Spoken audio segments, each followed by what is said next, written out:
The Pacific stretched endlessly beneath the wings of the F-4F Wildcat, a blue mirror broken only by scattered white clouds drifting like ghosts across the horizon. It was May 1943, and the war in the South Pacific was grinding through its second year with the mechanical brutality of a meat grinder. Every island, every atoll, every nameless stretch of coral was being paid for in blood and burning metal. Lieutenant Harold Dixon gripped the stick of his Wildcat with both hands, feeling the vibration of the Pratt & Whitney R-1830 engine thrumming through the airframe. He was 26 years old, a naval aviator from Kansas City who joined up 2 weeks after Pearl Harbor.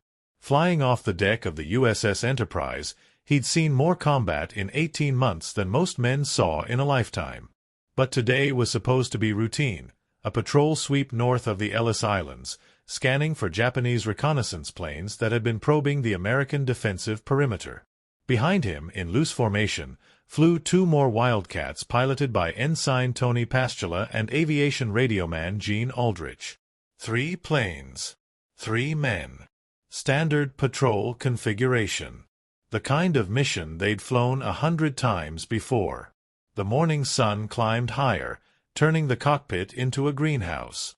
Dixon adjusted his goggles and scanned the horizon with practiced eyes. Nothing but ocean. Ocean that looked beautiful from up here, serene, peaceful, almost inviting. But Dixon knew better. He'd seen men pulled from that water after going down. The ones who survived more than a few hours were the lucky ones. Enterprise Control, this is Blue Flight, Dixon's voice crackled over the radio. 2 hours into patrol. No contact. Visibility unlimited. Static hissed back. Copy, Blue Flight. Maintain heading 270 for another 90 minutes, then return to carrier. Roger that. The Wildcat's engine hummed its steady rhythm. Dixon settled into the semi-conscious alertness that came with long patrol flights, aware but not tense, watchful but not anxious. The instrument panel glowed with soft light. Oil pressure good, fuel gauge showing 3/4 full, cylinder head temperature in the green. Everything nominal. Then the engine coughed. It was subtle at first, just a momentary hiccup in the smooth roar of the radial engine. Dixon's eyes snapped to the gauges. Oil pressure still good. RPM steady. He frowned, listening intently. Maybe it was nothing. A momentary fluctuation in fuel flow, The engine coughed again, harder this time, and the Wildcat bucked slightly. Blue 2, Blue 3, you seeing any problems with your engines? Dixon's voice was calm but sharp. Negative, Blue Leader, Pastula responded. Running smooth. Same here, Aldrich added.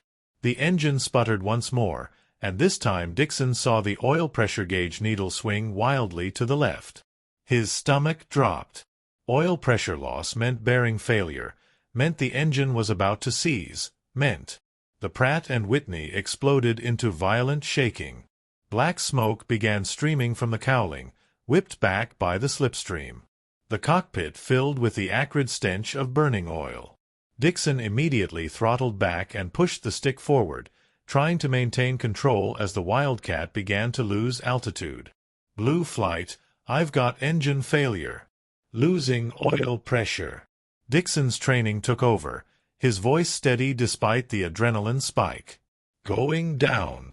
Blue Leader, can you make it back to the carrier? Pastula's voice was tight with concern. Dixon glanced at his altimeter.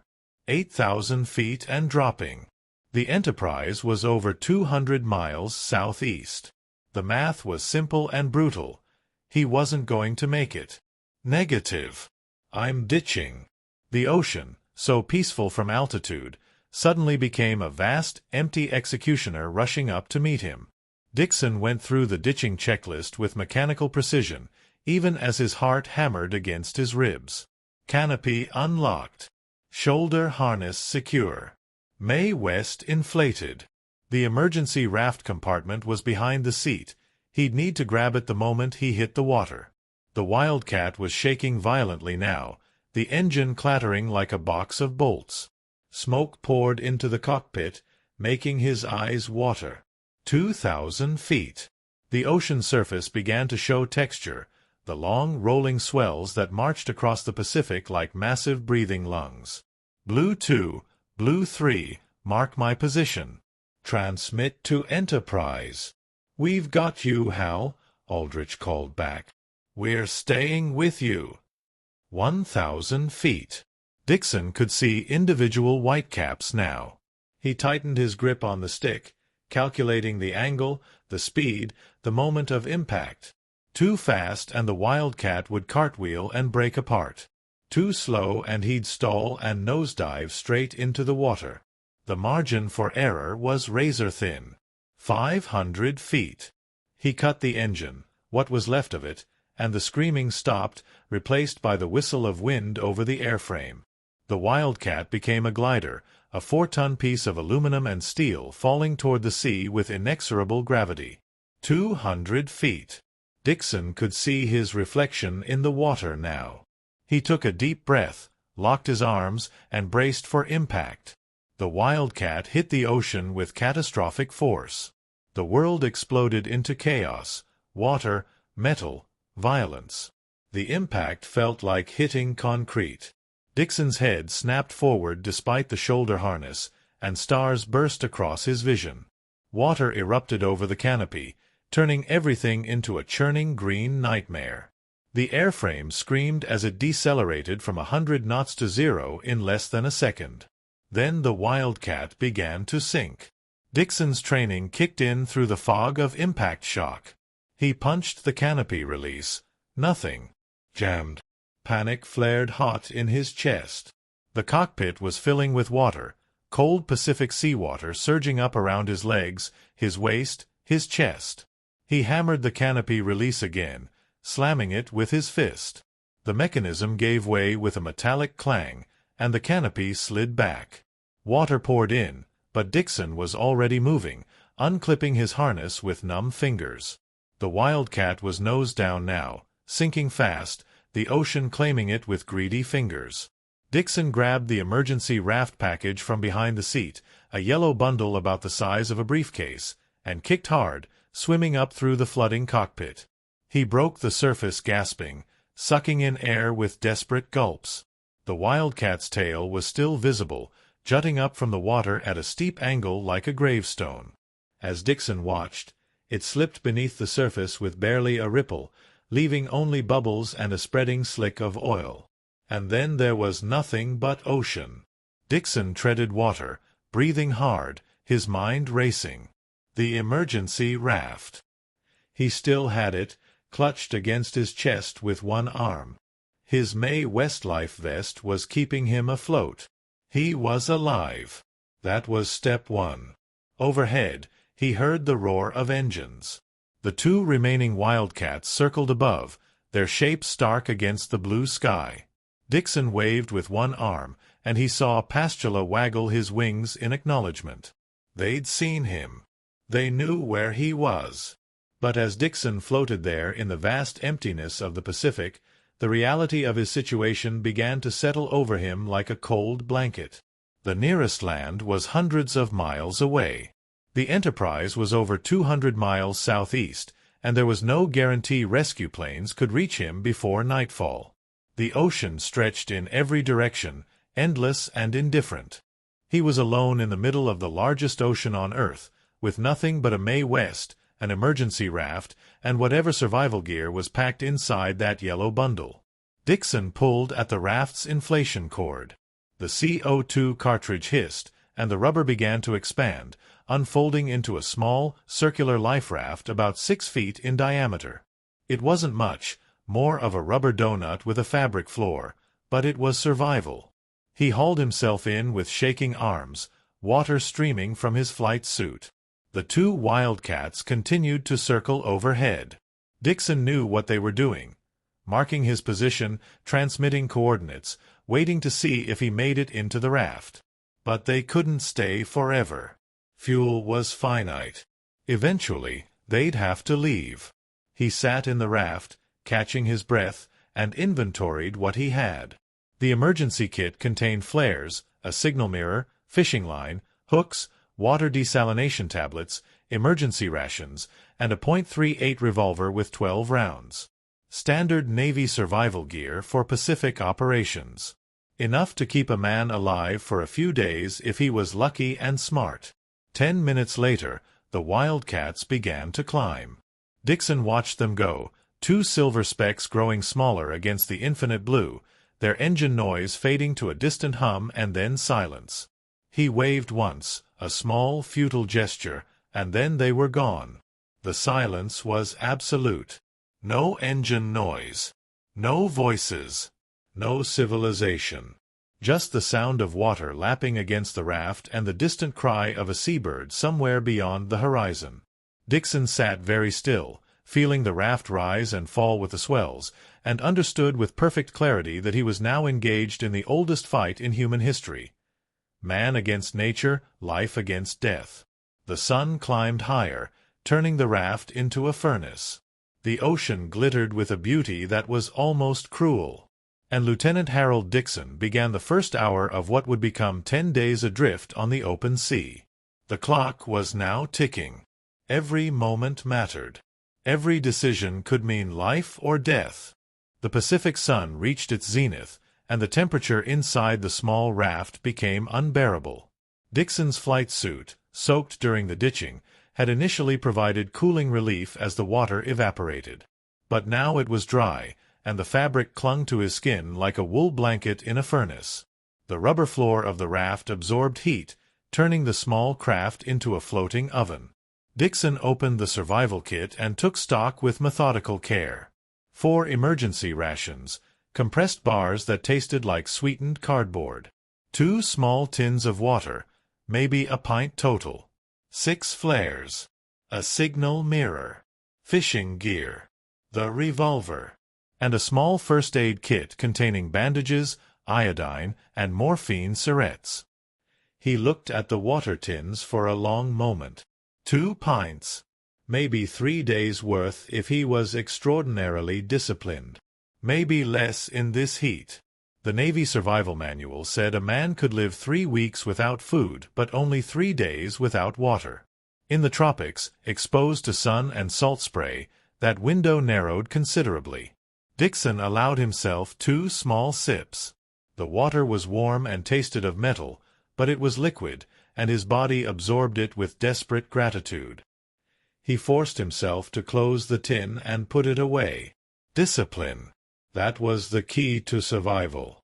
Not panic, not hope, but rigid, mechanical discipline. The afternoon wore on with agonizing slowness. The raft rose and fell with the swells, long, rhythmic movements that might have been soothing under other circumstances. But each rise brought Dixon's stomach lurching upward, and each fall sent it plummeting. Seasickness began to set in, a queasy rolling sensation that made swallowing difficult. He tried to focus on the horizon, keeping his eyes fixed on a single point to settle his inner ear. It helped, but not much. The ocean surrounded him in every direction, an endless blue void that offered no landmarks, no reference points, nothing to orient himself by except the sun slowly tracking westward across the sky. A seabird appeared, a tern, white and graceful, gliding on motionless wings. It circled the raft once, twice, examining this strange yellow object with curious black eyes. Dixon watched it with sudden intensity. Birds meant land. Maybe. Or maybe the bird was just as lost as he was, wandering the empty ocean in search of something solid. The tern cried once, a harsh, mocking sound, and flew away toward the north. Dixon watched it go until it was just a speck against the clouds, and then it was gone, taking with it the brief illusion of companionship. As the sun began its descent toward the western horizon, painting the sky in shades of orange and red, Dixon heard something that made his heart leap, the distant drone of aircraft engines. He scrambled for the signal mirror, hands shaking with excitement. There, high above, almost lost in the gathering twilight, he could see the dark shapes of planes. A search pattern. The Enterprise had sent out a rescue mission. Dixon angled the mirror, catching the dying sunlight and flashing it toward the aircraft. Once. Twice. 3 times. The standard distress signal. He watched the planes intently, willing them to see him, to turn, to drop lower, and they flew on, maintaining their altitude and course. The engine noise faded. The dark shapes grew smaller. And then they were gone. Dixon lowered the mirror slowly. They hadn't seen him.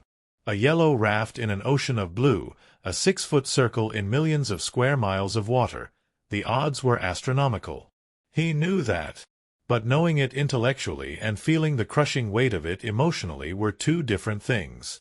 The sun touched the horizon, and the temperature began to drop. Dixon's wet flight suit, which had been torture in the afternoon heat, now became a source of shivering cold. The Pacific might be tropical, but at night the temperature could drop into the 60s, and wet clothing leached heat from the body with ruthless efficiency. Darkness fell quickly, as it always does near the equator. One moment there was twilight.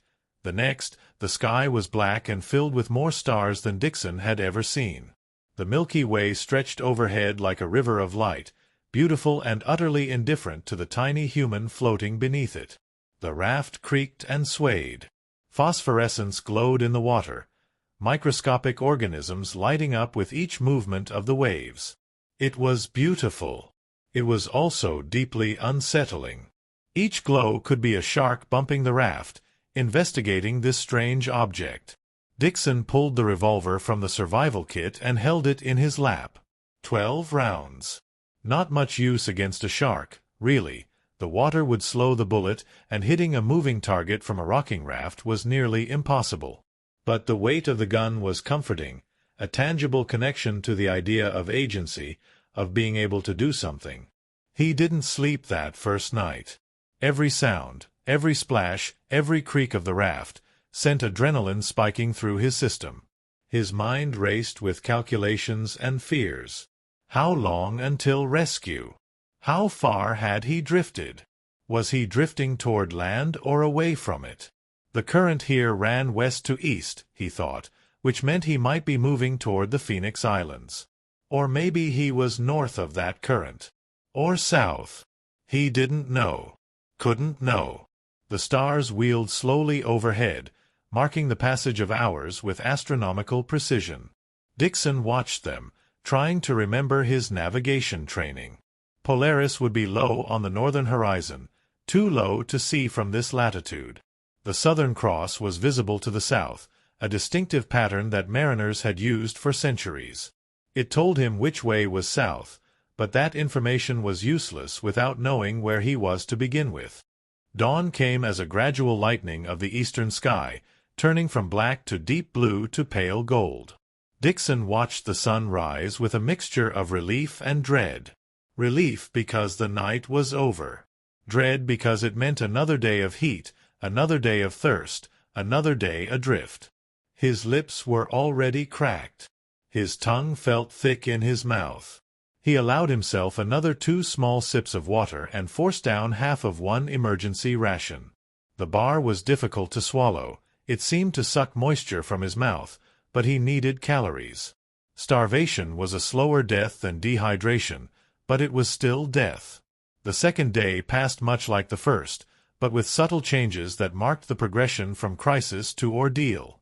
The initial adrenaline had faded, replaced by a grinding, exhausting alertness. Dixon's body began to catalog its complaints. Sunburned skin, salt sores where his wet clothes had chafed, a headache from dehydration, joints stiff from sitting in the cramped raft. He tried fishing. The survival kit included a hand line with hooks and a small lure. Dixon baited the hook with a piece of emergency ration and let the line out, watching it trail behind the raft as he drifted. The ocean here was deep, thousands of feet, and the water was so clear he could see down 20-30 feet into the blue void. Something bumped the raft. Dixon jerked upright, heart hammering. The raft rocked slightly. He leaned over the edge carefully, peering into the water. At first, he saw nothing but the endless blue. Then a shape materialized from the depths, long, sleek, torpedo-like. A shark! Maybe 6 feet long, a reef shark or perhaps a young oceanic white-tip. It circled the raft lazily, its movements languid and unhurried. Dixon watched it, hand on the revolver, as it made another pass. The shark seemed more curious than aggressive, but that could change quickly. The fishing line went taut. Dixon grabbed it instinctively, feeling the weight of something pulling on the other end.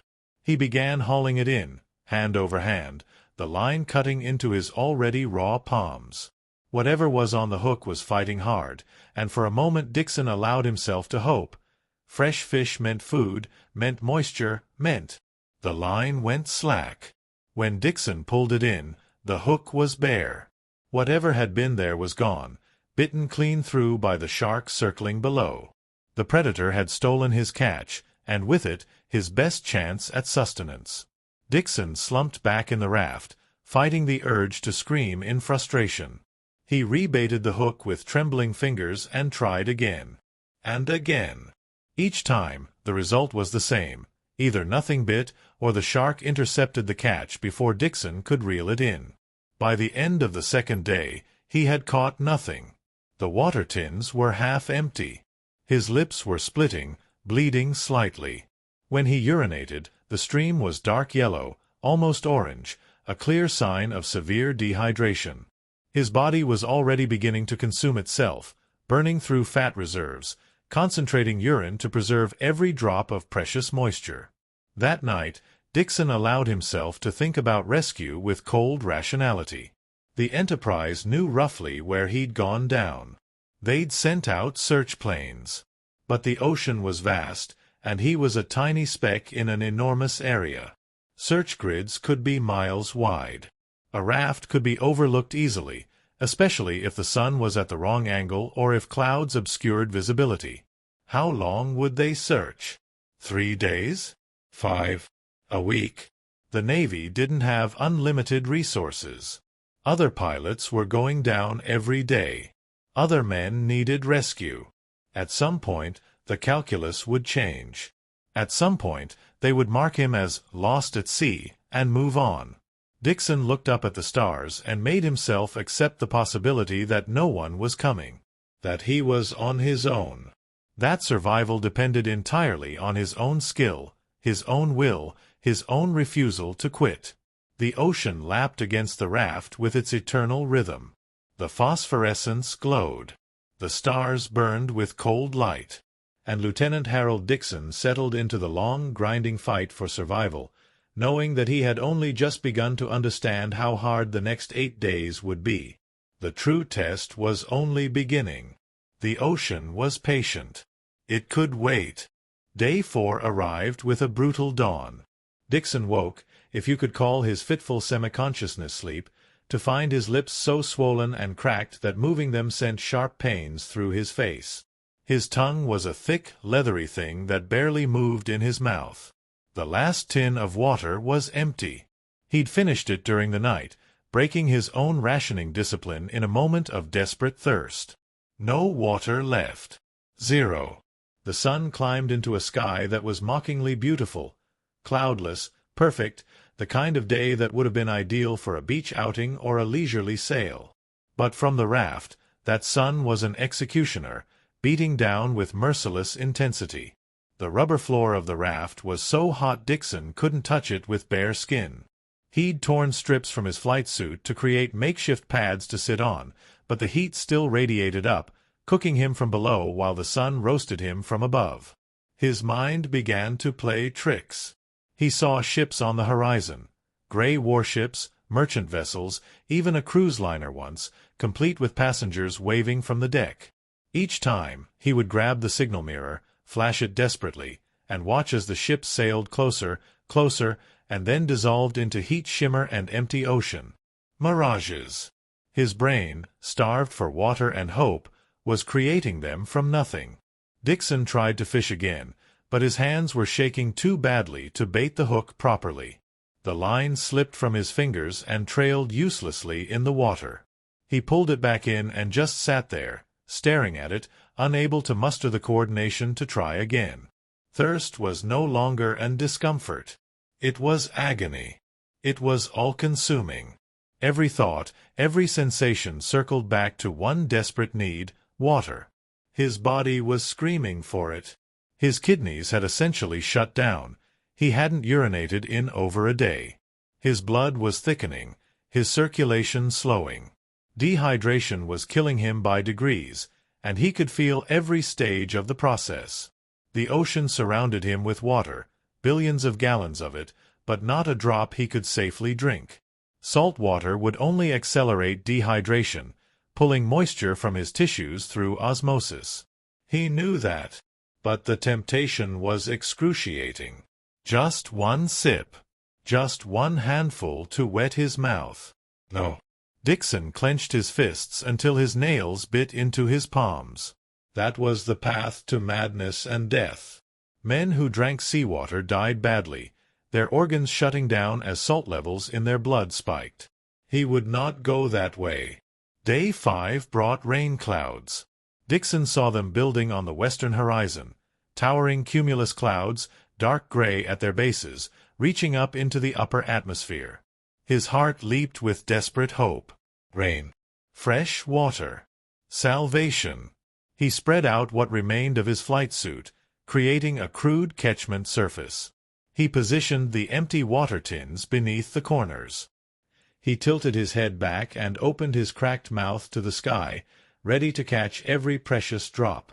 The clouds came closer. The sky darkened. Thunder rumbled in the distance, a sound so beautiful Dixon almost wept. The air grew heavy with moisture. Lightning flickered in the cloud bellies, and the smell of rain drifted across the water, that distinctive clean scent of falling precipitation.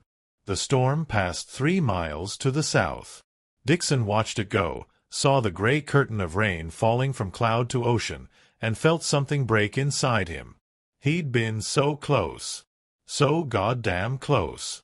If he'd been just a few miles south, just a tiny bit in a different location, he would have been saved. But the ocean was enormous, and the storm was indifferent, and luck was not on his side. He slumped in the raft and felt tears begin to leak from his eyes. He tried to stop them. Tears were moisture, precious moisture being wasted, but he couldn't. The frustration, the fear, the agony of thirst all boiled over, and for several minutes Dixon simply cried, his body shaking with silent sobs. Then he stopped, wiped his face with a raw hand, and went back to the business of surviving. That evening, as the sun set in a spectacular display of orange and purple, Dixon made a decision. He would try to catch a seabird.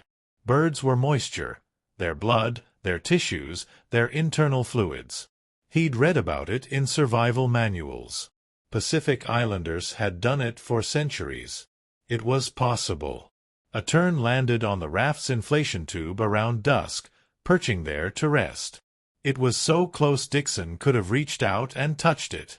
The bird regarded him with one bright black eye, completely unafraid. Why would it be?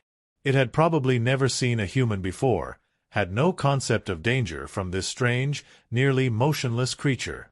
Dixon moved with agonizing slowness, reaching for the bird with trembling hands.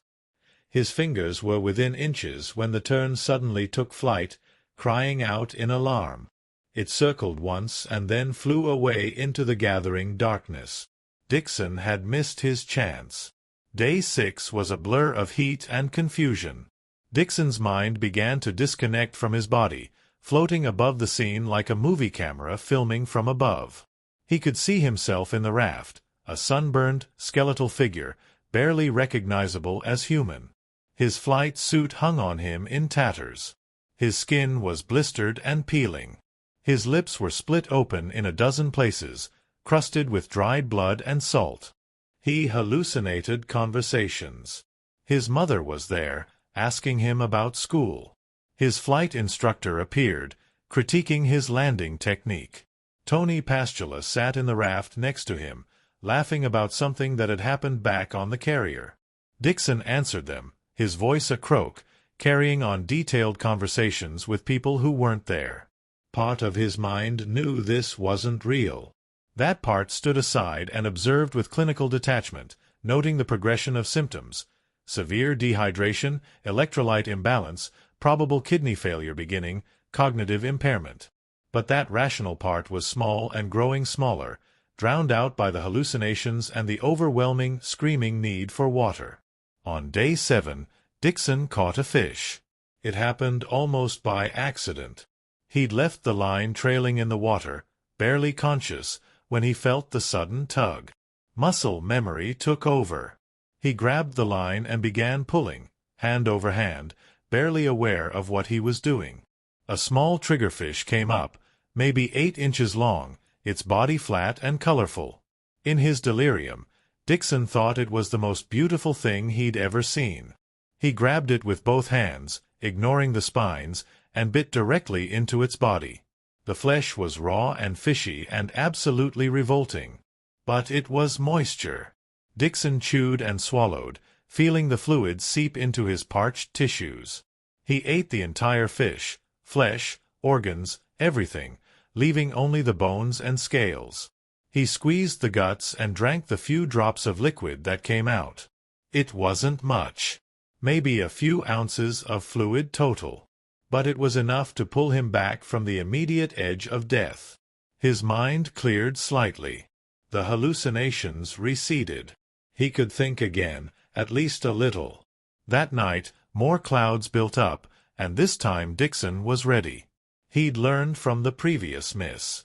He positioned everything perfectly. Flight suit spread wide, tins positioned, mouth open. The clouds came closer and closer, and this time, rain. It started as a few drops, fat and heavy, landing on his face like blessings. Then more, and suddenly the sky opened up and water poured down in sheets. Dixon tilted his head back and drank, letting the rain pour into his mouth, swallowing again and again. He filled the water tins. He soaked the flight suit and wrung it out into his mouth. He spread his arms wide and let the rain wash over him, cleaning away a week's worth of salt and dried blood and despair. The storm lasted maybe 20 minutes. But in those 20 minutes, Dixon collected nearly a quart of fresh water and drank perhaps another quart straight from the sky. It was the most water he'd had since ditching. It was life itself, falling from heaven. When the rain stopped and the clouds moved on, Dixon sat in the raft, water dripping from his chin, and felt something he hadn't felt in days: hope. He was still alive. Still fighting. The rain had given him a reprieve, a chance to continue. He had water now, maybe 3 days' worth if he was careful. Maybe 4. It wasn't rescue, but it was time. And time was the most precious resource he had. Day 8 dawned clear and hot again. But Dixon's mind was sharper now, his body stabilized by the water. He rigged a shade using the torn flight suit, creating a small canopy that blocked some of the sun's intensity. He rationed his water with rigid discipline, 3 small sips, 3 times a day, no more. He caught another fish on day 9, a small tuna that fought like a demon before he could haul it in. He ate it raw, savoring every bite, drinking the blood and fluids. It was protein and moisture and hope all rolled into one. That night, he saw lights on the horizon. At first he thought it was another hallucination. But these lights didn't waver or disappear. They stayed fixed, moving slowly from left to right. A ship. It had to be a ship. Dixon grabbed a flare and pulled the ignition cord. The flare rocketed into the sky with a brilliant red glow, arcing high and then descending slowly on its parachute. It lit up the entire area, turning night into day for 30 seconds. The ship kept moving. No change in course. No acknowledgement. Dixon fired a second flare. Then a third. He used up his entire supply, 6 brilliant red stars blooming in the darkness, each one a desperate scream for help. The ship sailed on, its lights eventually disappearing below the horizon. Dixon sat in the raft, surrounded by the smell of burning phosphorus, and felt the hope that had buoyed him begin to crumble. He'd seen rescue. He'd called out for it. And it had passed him by. On the morning of day 10, Dixon heard engines. Real engines this time, not a hallucination, not a wishful dream, but the actual physical sound of aircraft approaching from the east. He grabbed the signal mirror with shaking hands and began flashing it toward the sound. A PBY Catalina flying boat appeared over the horizon, flying low and slow in a search pattern. Dixon flashed the mirror again and again, the reflected sunlight strobing across the water. The PBY continued on its course, and Dixon's heart sank. Then the aircraft banked sharply and turned directly toward him. Dixon stood up in the raft, nearly capsizing it, waving his arms over his head. The PBY dropped lower, circling once, and he could see faces in the cockpit windows, hands pointing. The aircraft made another pass, close enough that Dixon could feel the prop wash ripple across the water. The PBY circled one more time and then flew on, but not before dropping a smoke marker and transmitting coordinates. They'd seen him. They'd marked his position. Help was coming. 3 hours later, a destroyer appeared on the horizon, cutting through the water at high speed. Dixon watched it approach, hardly daring to believe it was real. The ship slowed as it neared, and sailors lined the rails. A motor launch was lowered, cutting across the remaining distance with its engine purring. Strong hands reached over the gunwale and pulled Dixon aboard. He tried to speak, to say something, but his voice wouldn't work. His legs wouldn't hold him. He collapsed onto the bottom of the launch, and the last thing he saw before consciousness finally let go was the clear blue sky above and the concerned faces of his rescuers looking down. After 10 days adrift on the open sea, Lieutenant Harold Dixon had survived.